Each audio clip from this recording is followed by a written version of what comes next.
Pada bagian ini saya akan menyampaikan kesalahan biblikos yang ditampilkan di dalam episode ke-6 seminarnya oleh Sifu Yonatan. Tapi saya akan lebih banyak menggunakan istilah Sifu biblikos saja, karena kalau menyebut nama itu menjadi persoalan. Jadi saya sudah menjelaskan di dalam episode 1 sampai ke-5 seminarnya dia, saya membahas 10 kesalahan epistemologis. Nah, sekarang saya akan membahas seminar yang ke-6, saya mulai fokus. Nanti yang ke-7 saya sudah mencatat dari 6 dan 7 ini sudah ada 1 sampai 7 sudah ada 35 atau 40 kesalahan. Saya akan bahas satu persatu. Sekarang saya akan bahas satu-satu di dalam seminar yang ke-6. Di dalam seminar yang ke-6 ini ada 5 kesalahan sebelumnya yang saya sebut sebagai kesalahan ke-11 sampai 15. Sekarang saya akan membahas kesalahan yang ke-16. Kesalahan yang 16 adalah Sifu biblikos ini tidak tahu bahwa memberi tanda kurung bukan berarti membuang. Di dalam seminar itu dia berteriak dengan keras, "Mengapa membuang? Mengapa membuang?" Saya tegaskan, tidak ada yang dibuang. Kenapa? Karena penerjemah itu memiliki banyak naskah-naskah. Misalnya naskah yang tertua itu di abad 1, abad 2, dan sebagainya. Abad 2 lah, abad 1 tidak ada. Abad yang kedua katanya naskah tertua itu tahun 125. Itu sampai kemudian naskah-naskah berikut. Nah, di dalam naskah yang tertua, kalimat misalnya, kalimat "Bapa ampunilah mereka" di kayu salib itu tidak ditemukan. Sehingga oleh penulis itu, bagaimana ini? Di naskah yang lebih muda ada, misalnya dalam teks Bizantium katanya, tapi Bizantium yang mana? Karena Bizantium itu juga banyak. Nah, di dalam teks Bizantium ini ternyata ada. Tetapi waktu dicocokkan ke yang lebih tua, tidak ada. Sehingga oleh penerjemah di Indonesia, terutama ya, karena kita sedang bahas di Indonesia, itu diberi tanda kurung kotak. Nah, sehingga menuduh bahwa penerjemah telah membuang itu sebuah kesalahan fatal sekali yang bahkan seharusnya tidak dilakukan oleh seorang sarjana S1 sekalipun. Nah, saya tidak tahu bagaimana kedua sekolah yang diikuti oleh Sifu ini, apakah mengajarkan demikian. Saya kira harusnya tidak. Cuma ya sudah, itu faktanya. Jadi saya hanya menyebut kesalahan ke-16. Kesalahan yang ke-17 adalah merasa bahwa kritikan buat dia adalah serangan pribadi. Saya kira ini sebuah tindakan yang sangat kekanak-kanakan. Karena semua sebenarnya sedang membahas kesalahan topik atau tema yang dibahas oleh Sifu biblikos ini. Jadi menurut saya berhentilah playing victim atau mengasihani diri, self pity. Oh, saya diserang, dikucilkan. Ya, karena sesat, karena salah sekali. Kesalahannya begitu berlimpah. Sampai dengan yang ke-7 ini, saya sudah mencatat 35-40. Saya padahal masih sisa 20 menit ini. Nanti saya akan catat seluruhnya nih. Saya ngebut agar bisa membahas kesalahan demi kesalahan. Jadi, Sifu yang saya hormati, saya cintai, demi cinta saya kepada Tuhan, saya harus mengasihi Anda. Saya menyatakan Anda sudah jatuh terlalu dalam. Saya harus meraih Anda dan menyatakan Anda salah. Entah salah sekolah atau salah berpikir. Yang jelas terlalu dalam. Tetapi saya tidak menganggap Anda sebagai seorang musuh. Saya hanya menyatakan kasihanilah dirimu dan jemaatmu karena salah terlalu dalam. Kesalahannya apa? Kita bahas satu-satu. Saya tidak menyerang pribadi. Saya tidak pernah menggugat pribadi Anda. Kenapa? Karena dosen saya pernah mengakui bahwa Sifu ini memang orang pintar. Cuma nanti saya uji betul-betul pintar atau ya kita akan lihat nanti. Karena terlalu banyak kesalahan yang seharusnya tidak dilakukan oleh orang yang bergelar doktor. Jadi jelas saya tegaskan tidak ada masalah pribadi. Ya, jadi seperti dulu dalam grup Sinse kita bisa ada tergabung, tapi sekarang kita berseberangan, saya kira tetap berseberangan di dalam persaudaraan. Menurut saya masih satu iman, walaupun Anda sudah sangat salah di dalam pikiran. Sepanjang Anda mengakui Yesus adalah Allah, kita tetap saudara. Kesalahan yang ke-18, menganggap bahwa pengampunan itu harus diperjuangkan. Waduh, menarik sekali. Dengan mengatakan membuang teks Lukas 23 ayat 34 berarti menyerang orang-orang yang berjuang mendapatkan pengampunan. Aduh, ini gimana ini? Pengampunan itu diberikan, kita ini mati, dibangkitkan oleh Tuhan. Kita berjuang menghidupi pengampunan. Kita berjuang menghidupi keselamatan, bukan berjuang untuk diselamatkan. Jadi hati-hati dengan doktrinnya yang mulai nampak satu persatu. Sebelumnya, kesalahan yang sebelumnya mengatakan bahwa Yesus menebus semua dosa manusia. Semua manusia. Berapa dosa Yudas ditebus? Apakah dosa Firaun ditebus?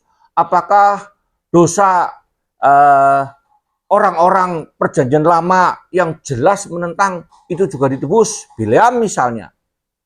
Tentu tidak. Sehingga doktrin ini adalah doktrin yang salah.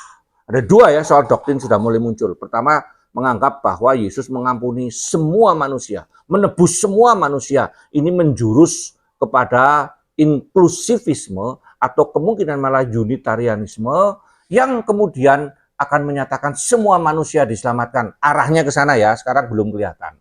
Tetapi jelas menebus semua manusia berarti konsekuensinya semua manusia selamat dan tidak ada yang binasa. Yang ke-19 ya, atau yang ke-9 di dalam yang kedua. Ada kontradiksi di dalam dirinya sendiri. Karena dia mengatakan bahwa dalam SSY 2, Lukas 23 ayat 34 tidak mencantumkan, tetapi dalam kasus ini malah LAI dituduh mendukung atau bersekongkol dengan SSY. Jadi lucu sekali memang kontradiksi. Sebentar disebut bahwa LAI itu mencontoh SSY gitu loh. Tetapi di dalam SSY 2 ini dia mencantumkan, lalu LAI tidak mencantumkan atau menggunakan tanda kurung gitu, kira-kira begitu ya. Nah, dianggap oleh dia bahwa ini aneh. Kenapa tidak sama dengan SSY 2? Jadi Saksi Yehova itu membuat juga revisi atau terbitan baru, terjemahan baru dari Alkitabnya mereka. Di dalam terjemahan yang pertama dijejerkan dengan terjemahan LAI yang pertama juga. Katanya sama, berarti nyontoh SSY. Nah sekarang di dalam terjemahan yang kedua, SSY mencantumkan atau tidak memberi tanda kurung, tetapi LAI memberi tanda kurung. Katanya jadi aneh. Loh ini yang aneh itu Anda, Sifu. Kenapa? Karena LAI tidak bekerja sama dengan SSY untuk menerjemahkannya. Sumber mungkin sama, ya, karena memang sumber sekarang terbuka sekali di mana-mana, bisa diakses di mana saja. Tetapi tidak berarti ada relasi antara LAI atau ya terserah dengan SSY. Kenapa? Setahu saya LAI ini bahkan didukung, dipakai kitabnya oleh Gereja Katolik di Indonesia. Dan terjemahannya itu saya jejerkan dengan Douay Rheims yang dipakai internasional, tidak terlalu banyak perbedaan. Tapi mungkin ada perbedaan itu oke. Tetapi mengkorelasikan Saksi Yehova dengan Trinitarian, dalam hal ini LAI jelas Trinitarian, itu hanya ada dua. Kalau tidak bodoh sekali, jahat sekali. Sebuah konspirasi, framing, mencitrakan bahwa LAI menciptakan Alkitab bidat. Padahal justru LAI itu menciptakan ketuhanan Yesus begitu luar biasa. Dan SSY menerjemahkannya dengan cara yang keliru malah. Jadi itu adalah yang ke-19.